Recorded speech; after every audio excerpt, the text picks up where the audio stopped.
Good morning friends, তোমরা সবাই কেমন আছো? আশা করি তোমরা সবাই ভালো আছো। আমিও ভালো আছি। আজ আমাদের বাড়িতে একটা অনুষ্ঠান হচ্ছে, আর তোমরা দেখে আমার থেম দেখে বুঝেই গেছো যে আমাদের বাড়িতে শুভ অন্নপ্রাশনের আয়োজন করা হয়েছে। আমার কুট্টি সোনার আজকে 5 মান্থ কমপ্লিট হবে, মানে 5 মান্থেই আমরা মেয়ে হয়েছে বলে 5 মান্থে আমরা দিচ্ছি, আর ছেলেদেরকে 6 মান্থ 8 মান্থে দিতে হয়।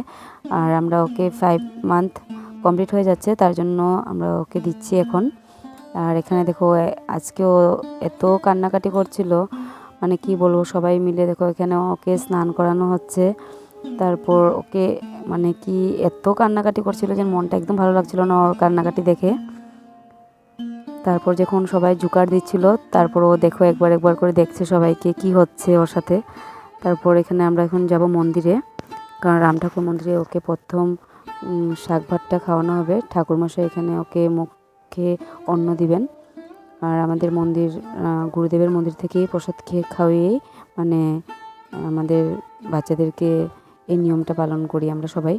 আর আমার ছোটো ছেলেকেও করেছি, আর ওকেও আজ আমরা সেম এইভাবে করছি। দেখো এখানে আমরা রাম ঠাকুর মন্দিরে পৌঁছে গেলাম সবাই মিলে। এখানে দেখো ওকে ঠাকুরমশাই এখানে ওকে পূজা করছে, আর পূজা করে ঠাকুরমশাই নিজে ওনার হাতে পায়েস খাইয়ে দিচ্ছেন। খুব ভালো লাগছিল, আর আজকের দিনটা এত ভালো লাগছিল যে কি বলবো। আর একটা কথা তোমাদের সাথে শেয়ার করতে চাচ্ছি যে আমি অনেক দিন থেকে তোমাদের সাথে ভিডিও পোস্ট করতে পারছি না, তার জন্য তোমাদের সবার কাছ থেকে মানে ক্ষমা চাচ্ছি বারবার, যে আমি খুব মানে একটা কোনো প্রবলেমের জন্য দিতে পারছি না। আর আশা করি এবার থেকে আমি নেক্সট মানে ভিডিওগুলো দেওয়ার চেষ্টা করব। আমার ভিডিওতে যদি কোনো ভুল হয়ে থাকে প্লিজ তোমরা ক্ষমা করে দিও, আর কমেন্টে জানিও কোনো যদি ভুল ত্রুটি হয়, তাহলে নিশ্চয়ই আমি আমার ভুলটা শুধরে নেওয়ার চেষ্টা করব। তোমাদের আমার ব্লগগুলো কেমন লাগে, ভিডিওগুলো কেমন হয় প্লিজ তোমরা কমেন্টে জানিও।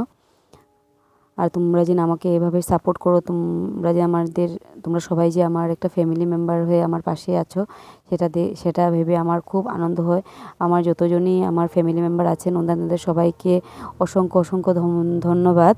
তোমরা সবাই ভালো থেকো, সুস্থ থেকো, আর সব সময় এভাবে আমার পাশে থেকো, আমার ফ্যামিলির পাশে থেকো।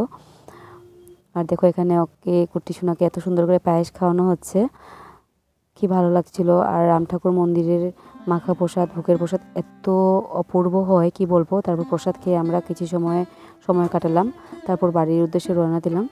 আর বাড়িতে আজকে আমি অনেক সিম্পলভাবে রেডি হয়েছি, কারণ অনেক বেলা হয়ে গেছে আর অনেক টাইম আজকে পাচ্ছিলামই না।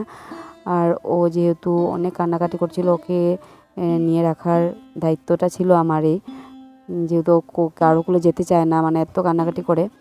সবারগুলো যায় কিন্তু মুখ দেখে দেখে কান্নাকাটি করতে থাকে। তারপর দেখো এখানে সব কিছু আয়োজন করা হয়েছে, এত সুন্দর করে মাসি আজকে রান্না করেছেন ওর জন্য। আর ওর দাদু ভাই দেখো এখানে কি সুন্দর সুন্দর করে খাইয়ে দিচ্ছে শাক ভাত। আর উনি হলেন আমার শ্বশুর মশাই, উনি ওকে খাওয়াচ্ছেন। আজকে অনেক কিছু রান্না করা হয়েছে, তোমরা সব কিছু দেখতেই পেরেছো।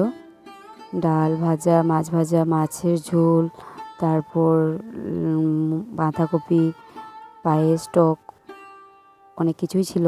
তারপরে দেখো না এখানে ও কি সুন্দর করে দেখো একটা সোনার জিনিস ধরলো, যেটা আমরা বলি বাচ্চা যখন নতুন কিছু ধরার শিখে তখনই মানে আমরা অন্নপ্রাশনের দিন এই নিয়মটা করে থাকি, যে ও প্রথমে কি ধরে সেটা কাদের কাদের নিয়ম প্লিজ তোমরা কমেন্টে জানিও।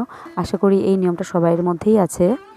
আর তোমরা ওকে সবাই আশীর্বাদ করো যাতে আগামীকালগুলো ভালোভাবে কাটাতে পারে, ও যেন সুস্থ থাকে, আর ওর কিছু যাতে বিপদ আপদ থেকে ও সব কিছু পেরিয়ে যেতে পারে। এভাবেই তোমরা আমার পাশে থেকো, আমাকে সাপোর্ট করো। বাই।